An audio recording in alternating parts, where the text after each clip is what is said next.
Gracias por la invitación primero, porque la verdad que fue realmente interesante tratar de ver los distintos aspectos que están vinculados en estas fotografías, en estas grabaciones que han transmitido. Lo primero es, ¿hay algún tipo de responsabilidad por parte del cirujano o eventualmente, y demás integrantes del equipo de Block por el hecho de soltar los instrumentos en la o distraerse en el marco de un partido de fútbol? ¿Hay algún tipo de responsabilidad por estar bailando o escuchar música eventualmente en el medio de una operación?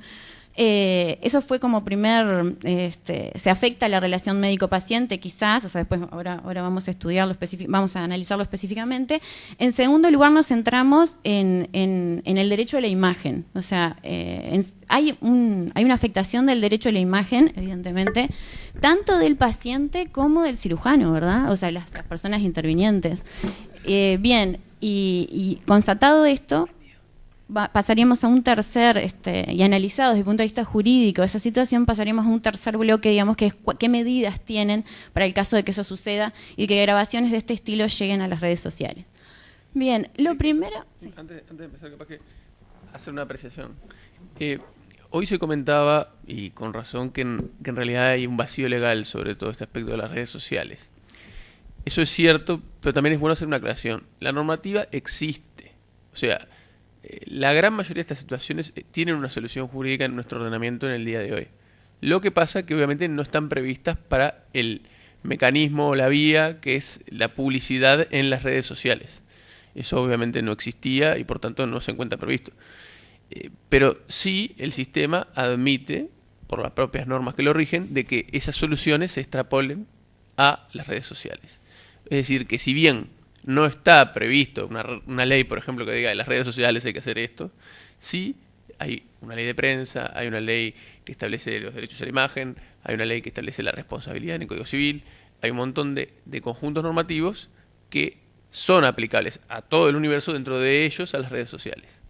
Claro, se puede llegar a dar la particularidad de que haya algunas situaciones muy específicas que, bueno, la realidad la demostrará que puedan tener una solución gris o poco clara por la novedad del mecanismo en el que se publicitan.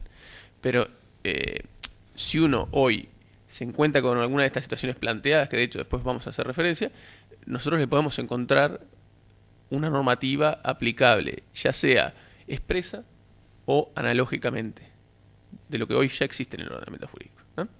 Pero bueno, ahora le doy un poco, vuelve la palabra a Ana, porque lo que vamos a hacer es lo que decía ella.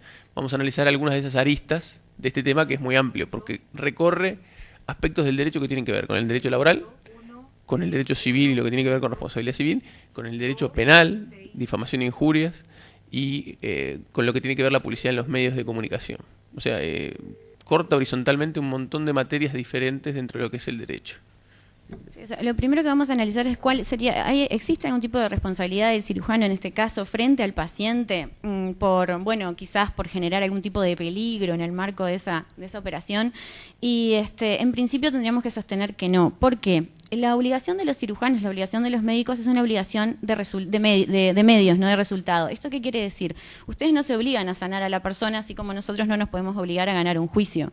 Nos podemos obligar simplemente a hacer lo mejor de nuestra parte y en el estado de la técnica para que eso no suceda, ¿sí? Pero no podemos garantizar un resultado, y en particular menos cuando estamos hablando de la profesión médica, que tenemos un alia, que es el cuerpo humano, o sea, el organismo vivo, que con las particularidades que ello acarrea. O sea que en principio es aceptado pacíficamente que en cuanto a la responsabilidad, es una responsabilidad de medios. Hay alguna discusión en cuanto a la medicina, a lo que se llama cirugía estética, o sea, si efectivamente hay una obligación de resultado en la cirugía estética, se sigue entendiendo la mayor parte de la doctrina que no, porque si bien en cirugía estética nosotros tenemos un organismo vivo sano, o sea, y en materia en cuanto nosotros estamos hablando de cirugía reparatoria, estamos entre un organismo vivo enfermo, de todas maneras seguimos hablando de un organismo vivo, con lo cual la obligación del cirujano en este caso sigue siendo de medios y no de resultado. ¿Eso qué implica? El principio general estaba centrado en el daño, o sea, no hay responsabilidad tampoco del abogado, no hay responsabilidad del cirujano y no hay responsabilidad de ningún sujeto si no hay daño. Esa es la base, el pilar del derecho civil. ¿Eso qué significa? Que en la práctica, para que alguien pueda ser responsabilizado, necesariamente el daño tiene que estar presente. Es decir, si en el marco de esa operación el paciente no sufre ningún tipo de daño, por más que el cirujano se distraiga, por más que, como le digo, suelte los instrumentos, o eventualmente como surgió ahí que hubo una lucha entre, no sé quiénes eran los integrantes, digamos, qué posición ocupaban, si eran instrumentistas, si era el circulante, o era el propio cirujano. Lo cierto es que en la medida en que no haya un daño producto de un hecho ilícito, que sería la negligencia o la falta de diligencia, y un nexo causal que se vincule con esa falta de diligencia, el cirujano no puede ser responsabilizado. Ese es el principio general. Por ejemplo, y no solamente se daría en estos casos que nos planteó la doctora, sino que también se podría plantear en otros. Ejemplo, en las redes sociales muchas veces se puede salir alcoholizado, o se puede salir con vasos de whisky, o un cirujano que le guste los boliches o la fiesta. Bien, eso indica, determina, o sea, puede ser determinante en un caso concreto. Podría incidir en la psiquis del juez, obviamente, pero en el caso concreto, ya sea de estos que pasó la doctora, o bien eventuales casos, lo que se tiene que probar es que se produjo un daño, primero, y que ese daño fue necesaria consecuencia de un actuar negligente, ¿sí? Así que, en principio, desde el punto de vista de lo que es la responsabilidad civil del cirujano, parecería que no podría ser imputado desde ese arista. Ahora, tiene otras aristas, estos videos que nosotros vimos, que es la responsabilidad frente al centro asistencial, donde estaba prestando su... Antes una aclaración de lo que decía Ana. O sea, resumiendo, en la órbita de lo que es la responsabilidad civil asistencial, es decir, la relación médico-paciente y el producto de lo que es el acto asistencial, que el cirujano haya bailado la Macarena, ¿no? Y la operación fue exitosa, en realidad con el acto asistencial médico-paciente no tiene ninguna consecuencia de responsabilidad. Es decir, no hubo un daño, no hubo un nexo causal. Aun cuando hubiera un daño puede no haber el nexo causal. Es decir, imaginemos que la intervención salió mal, pero en realidad el baile no tuvo absolutamente nada que ver con lo que pasó en la intervención, tampoco hay responsabilidad. Entonces, eso es muy importante, eso es lo que rige nuestro sistema y no va a variar porque haya bailado o no. Sí existe, como en todo caso, algo que quien va a resolver esto es un ser humano, es un juez, y un juez analiza un caso también con sus contextos. Por eso también sí es importante decir que en ese análisis lo que puede lograr una conducta de este tipo es predisponer. Es decir, predisponer a una evaluación negativa del actor. ¿Qué quiere decir? Que cuando yo aprecie la prueba y vea que el cirujano en realidad estaba de fiesta en la operación, diga, caramba, ¿habrá hecho bien las cosas? Alguien que estaba bailando 2 minutos antes de hacer el corte. Pero en realidad, si no hay prueba, no hay nexo causal entre ese baile y el eventual daño que hubiera, o no hay daño, no hay responsabilidad ninguna. Respecto a lo que decía Ana en cuanto a la responsabilidad que pueda tener en la relación laboral con el empleador, bueno, ahí cambian totalmente las cosas. Acá ya entramos a aplicar lo que es el derecho laboral o el derecho administrativo si es una relación de función pública. Y bueno, y ahí la normativa es otra justamente. Ahí lo que entra en juego en el marco de esas relaciones ya es lo que se llama un deber del trabajador, que es el deber de buena fe, de actuar con decoro y de actuar sin ocasionar agravio al empleador. Y aquí es donde se puede dar lo que se llama una notoria mala conducta, que habilita un despido sin ni siquiera pago de indemnización. Es decir, en nuestro derecho, el empleador puede despedir a una persona en forma encausada en general. Lo único que tiene que hacer es pagar un despido y se acabó. No puede únicamente en casos muy concretos, entre ellos, por ejemplo, el caso de un dirigente sindical, ahí cambian algunas reglas. Pero en general, la regla es el despido encausado. Ahora bien, se da un caso en el que incluso se puede despedir a una persona sin siquiera pagarle ese despido, que es cuando se sucede una notoria mala conducta. Y bueno, justamente dentro del elenco de las notorias malas conductas puede verificarse alguna de estas hipótesis. ¿Por qué?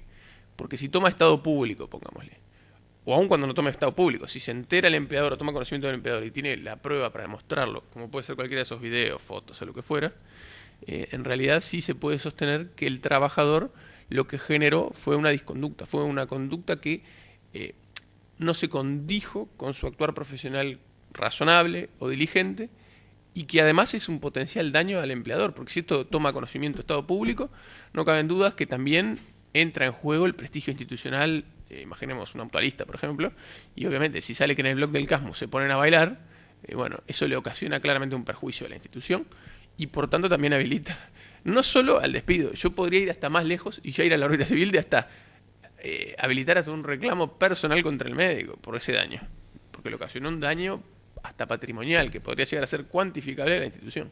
Es decir, a mí esto me deja mal parado, yo gasto en publicidad para quedar bien parado y esto es una publicidad negativa.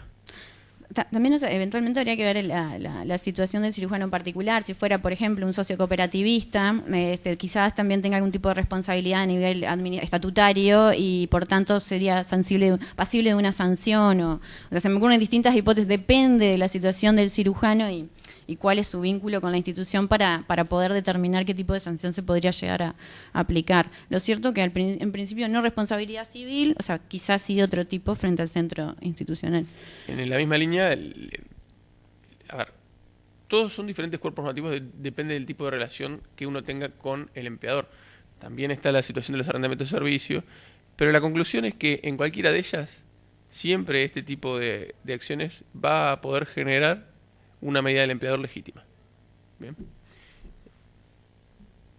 O sea, el segundo bloque sería ahora sí atacando lo que es la red social y si es lícito publicar imágenes de este tipo y difundirlas. En sí, el problema de las redes sociales, que es un fenómeno moderno, obviamente que en el marco de esta difusión masiva se pueden afectar derechos de la personalidad humana, con derechos como cuáles: el derecho a la imagen, el derecho a la intimidad, el derecho al honor, a la reputación. Imagínense, hoy en día seguramente, aparte de la fotito, seguramente hayan habido un montón de comentarios debajo de aquellos que postearon la foto y podría haberse afectado el buen nombre del cirujano o del equipo eventualmente.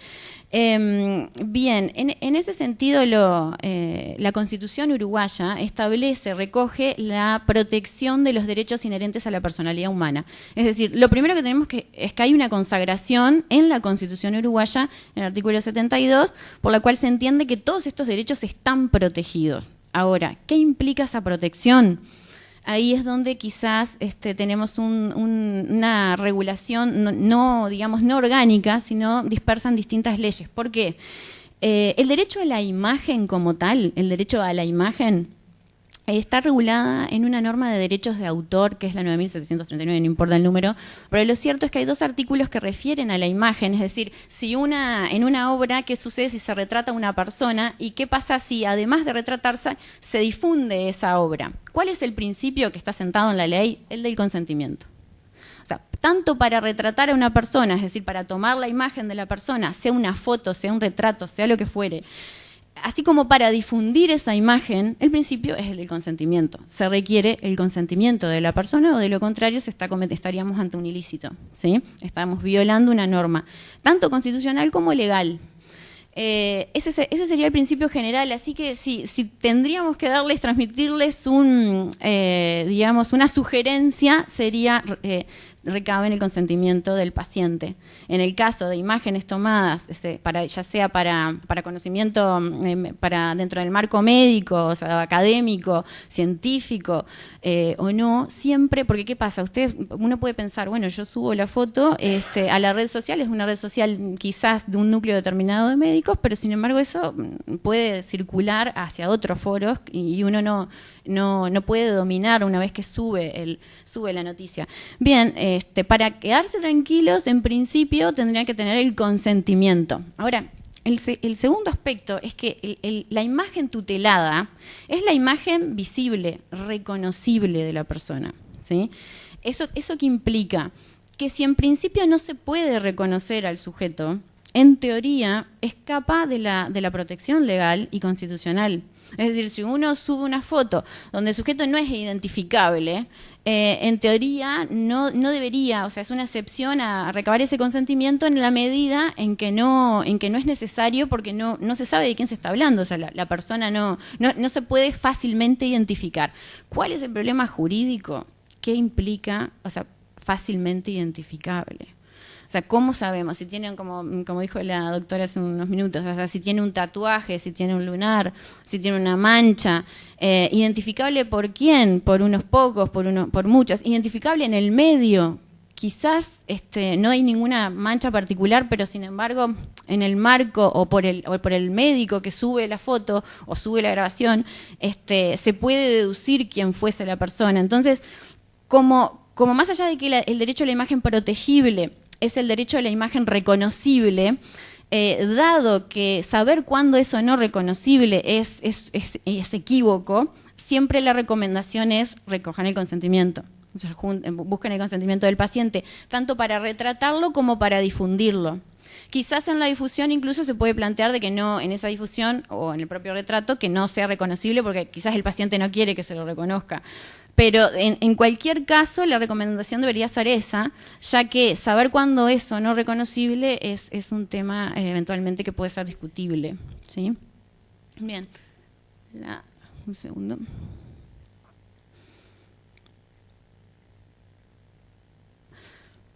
Bien, en cuanto a la... ¿cuándo cede? Entonces dijimos, ¿cuándo cede este derecho a la imagen? Dijimos, en principio, o sea, en todos los casos que pusieron donde el equipo es filmado, la protección a la imagen no es solamente respecto del paciente, también es obviamente respecto de los cirujanos y los que estuvieron presentes en ese blog. Es decir, si así como es tutelable la persona que estaba afectada en ese momento, que estaba siendo operada, también es la figura del cirujano. O sea, si eventualmente alguien lo graba y lo graba sin su consentimiento, y obviamente difunde esas imágenes, hay medidas, ahora vamos a ver cuáles son, para generar, o sea, identificar al responsable y eventualmente, bueno, si se genera un daño, también es resarcible a la imagen del cirujano. Uno podría cuestionarse qué sucede si está posando, o sea, si de esas grabaciones se ve que el médico o el equipo tiene conocimiento de esa grabación, o sea, que lo están grabando, por ejemplo, las que están bailando, no me queda claro si, quizás no el que está operando, parece no ser consciente de la grabación, al menos no se lo ve mirando la grabación, las que están bailando me parecieron que sí estaban conscientes de que estaban siendo grabadas. La norma, esta norma de derechos de autor, pide consentimiento no solo para tomar la grabación o para retratar, sino también para difundir. O sea, que también habría incumplimiento si uno permite que se lo estén grabando, pero no da autorización para que se difunda, ¿sí? Eso como principios generales. Ahora bien, ¿cuándo cede ese derecho a la imagen, ese derecho a la intimidad, ese derecho al honor? Cede frente al derecho a la información. Frente al derecho a la información y particularmente en lo que refiere a la ley de prensa a la ley de prensa y a los medios de comunicación. Cuando se refieren a que cede frente al derecho a la información, bueno, ahí entramos en otro cuerpo normativo. Por eso digo que esto es un mix complicado porque abarca un montón de normativas que hay que de alguna manera... Por eso, vamos a tratar de hacerlo corto. En el caso del derecho a la información, ¿qué pasa? Nosotros enfocamos el tema desde el punto de vista no solo del paciente y de lo que podía generar el paciente y de la relación médico-paciente, sino del cirujano. Es decir, el derecho que tenía el cirujano frente a la publicación que puede hacer un paciente. De hecho, en la mesa plantearon el otro día qué pasa cuando alguien viene a pedir el informe médico y lo quiere grabar, por ejemplo. Entonces, hay una serie de elementos que también tiene de protección el cirujano. Entre ellos están justamente lo que decía Ana. Él tiene derecho a la imagen del cirujano y tiene que dar su consentimiento. En este caso, esos derechos pueden llegar a ceder también frente a el interés público, que se llama. Entonces, si existe un interés demostrado público en el evento, entonces puede ser publicitado por el paciente. Pero eso es un límite que obviamente es discutible, pero que además tiene que estar presente. Vamos a ver, claro, un tema totalmente particular no es un caso de interés público. Ahora, si quizás el cirujano involucrado es un oncólogo, es Tabaré Vázquez, bueno, ahí podemos entrar en la órbita del interés público porque la persona que participa ya genera el interés público. Entonces, existen mecanismos de defensa para el cirujano en lo que tiene que ver con esas publicidades. También lo tiene que ver con el elemento penal, que es lo que tiene que ver con la difamación e injuria. ¿Por qué? Porque, como bien dijo Ana, la publicidad de esas fotos y esos videos generalmente además viene con comentarios y con posteos de otra gente que pueden generar el impacto de generar difamación e injuria sobre la situación del cirujano. Entonces, para no ir a lo demasiado amplio. Habrá que valorar, llegada a esa instancia, si no se está cruzando también esa línea y si el personal médico involucrado no tiene acciones penales, inclusive contra quienes publicitan sin su consentimiento y hacen comentarios agraviantes. Sin ir más lejos, tenemos el caso ahora, por ejemplo, del senador de Leones, ¿no? Con el posteo, algo similar, por más que no sea la situación igual, que es que sea o no falsa esa foto, lo cierto es que hay comentarios agraviantes contra él, ¿no? Y creo que incluso en la denuncia que le hace pide difamación e injuria contra los comentarios o los que comentan esos posteos. Veremos en qué queda, ¿no? Porque ahí hay un montón de elementos. Pero lo que queríamos resaltar de alguna manera es que esa publicidad y la protección de la imagen tiene dos vías, la del paciente por un lado, pero también la del médico cuando es fotografiado o cuando es filmado y se publicita. Y nada, para cerrar, como criterio general, o sea, también nuestro objetivo era transmitirle la idea o la necesidad de conseguir el consentimiento, tanto para ser del paciente, para ser retratado, como para ser difundido. En cuanto a las redes sociales en particular, se sostiene que la transferencia, o sea, las normativas que son aplicables offline también lo son online. Es decir, desde el punto de vista de lo que es la red social en sí, no tiene ninguna particularidad, nada más que es un medio de transmisión masivo. Esa es la particularidad en sí, pero la normativa es la misma. Es más, creo que hasta quizás el daño podría ser muchísimo mayor porque ya circula en toda la red. Y simplemente sepan que cuando todos nosotros estamos expuestos a través de Facebook a cometer algún tipo de esta violación de los derechos de imagen, porque como les digo, estamos obligados, en teoría, estamos todos obligados a buscar a recoger el consentimiento de aquellas personas que en el cumpleaños, en un casamiento, en una fiesta, estamos retratando y subiendo su imagen en la web. En teoría deberíamos de recabarle el consentimiento a cada una de ellas. No lo hacemos. Claro, es difícil que en la práctica nosotros contactamos. Hemos hecho como una compulsa en colegas y no se ven casos en principio, ninguno relacionado a la medicina en particular, ninguno. Estoy hablando de años de ejercicio, ¿no? Y ninguno en particular, como les digo, de hecho la imagen, pero porque no es usual. Lo cierto es que tenemos derecho a la protección de la imagen, pero bueno, hay como una violación masiva de... Yo creo que hay una cuestión también práctica, y acá terminamos, que es el hecho de que son acciones de menor entidad. Y si algo se caracteriza al sistema, por lo menos el ordenamiento uruguayo en particular, es que las causas de poca entidad son de difícil tramitación. Eso es lo que pasa. Quizás en otros países más desarrollados que tengan sistemas de acciones colectivas es más fácil. Pero en Uruguay, a ver, que alguien le publique una foto, ¿qué va a ser? Un reclamo judicial para que bajen esa foto con los gastos que eso genera y con un daño que seguramente es mínimo, porque el daño que le puede ocasionar es mínimo, es directamente cierra la puerta para que pueda llegar a un juzgado. Y yo creo que eso explica gran parte de la falta de aplicación de esos derechos. Bueno. Muchas gracias a los compañeros de abogados del SAC. Queda abierta a los presentes la discusión para brindar opiniones, aportes. Agradecemos a la colega que nos acompaña desde La Valleja, que está siguiéndonos por videoconferencia. Como verán, la Sociedad de Cirugía trata de llegar por diferentes medios porque es una meta de nuestro ejercicio. Bueno, el doctor Canessa quería hablar. Bueno, en primer lugar, felicitar a la ocurrencia, no sé si fue tuya, Marcelo, de quién. Es realmente un tema de mucha actualidad y en el cual yo considero que los médicos todos y los cirujanos en particular, que trabajamos tanto hoy día con las imágenes, no estamos educados para esto. Podemos entendernos, el WhatsApp, que es por donde yo veo, no tengo Facebook, ¿no? Pero digo, por donde yo veo circular más imágenes, videos, es algo nuevo, es algo nuevo. Entonces la gente tiene que aprender, es decir, educarse y aprender a que eso que uno lo entiende como algo personal, como muy bien mostrabas tú, pasa a ser público con un clic, ¿verdad? Y una herramienta que yo considero que hoy día es de tremenda utilidad, porque el tema es decir, a mí con cierta frecuencia me consultan tomografías que no saben si operar, no operar, por dónde abordar. yo creo que es de una utilidad para el cirujano de hoy. Es decir, el cirujano joven de hoy en una puerta, yo casi me atrevería a decir que no está solo, porque tiene el teléfono, y yo a veces, ¿y por qué no consultas? ¿Qué te costaba mandar una placa o mandar si te generó duda?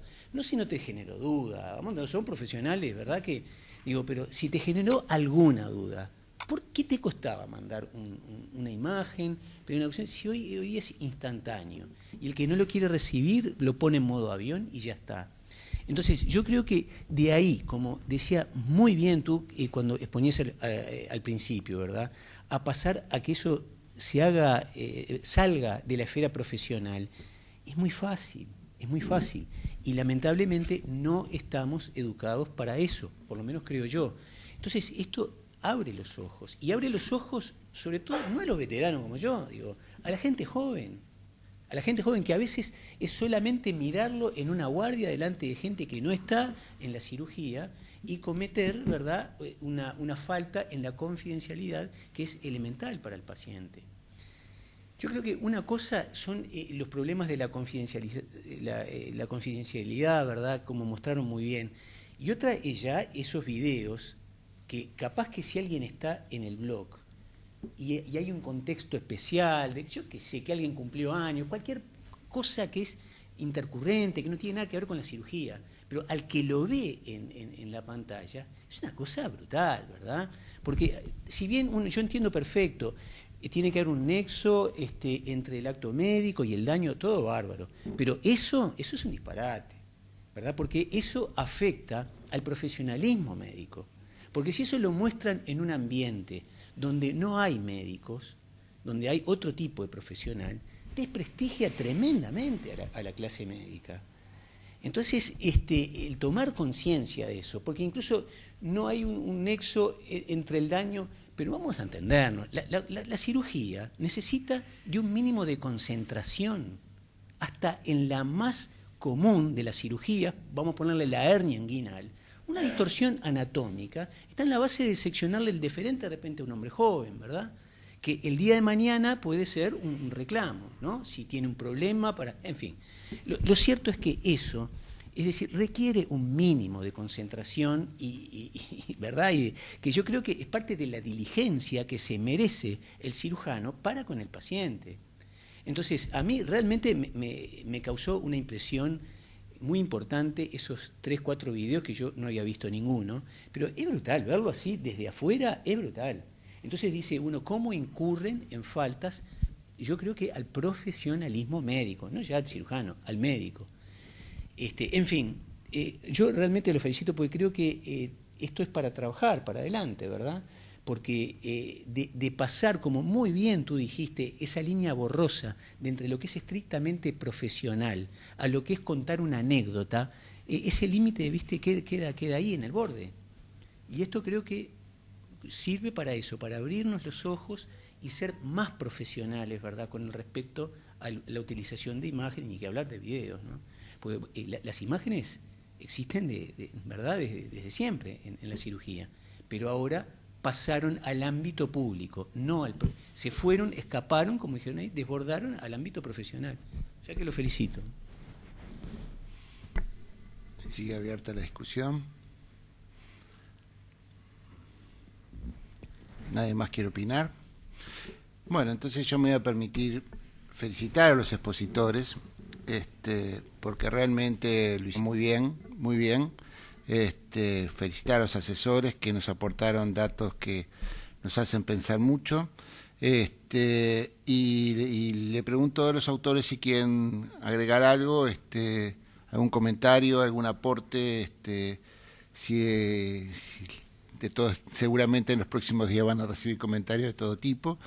La Sociedad de Cirugía es una sociedad científica que vive en un entorno que no podemos obviar, y estos elementos como el que se discutieron hoy también son de nuestro quehacer. Cuando nosotros ejercemos nuestra profesión, la estamos ejerciendo diferente que hace muchos años. O sea, han cambiado la relación y el respeto y la consideración a la figura del médico y al del cirujano, que cuando yo empecé la cirugía, era el jefe del acto quirúrgico y en sala de operaciones todo es su responsabilidad y todo lo que él decía era la ley. Poco a poco han ido cambiando, ya no se nos considera como se nos consideraba antes, no se nos respeta como no se nos respetaba antes, no se nos da el lugar como antes, y hemos ido, probablemente porque hemos dejado que eso sea así, perdiendo nuestro rol conductor en todo esto. No debería pasar en una sala de operaciones nada de esto porque el cirujano no lo debería permitir, pero cuando las reglas sociales han cambiado tanto como han cambiado últimamente, es muy difícil establecer el lugar. Y ahí es cuando no queda claro quién es el responsable de qué, porque el cirujano actuante no puede ser responsable de todo lo que pasa en sala de operaciones cuando las filmaciones surgen de cualquier teléfono inteligente, cualquiera se cree con el derecho a opinar o a publicar o a compartir una cosa que es privada y que está, como bien se dijo acá, protegida por el derecho. Les agradezco mucho a todos y bueno, nos vemos en la próxima sesión.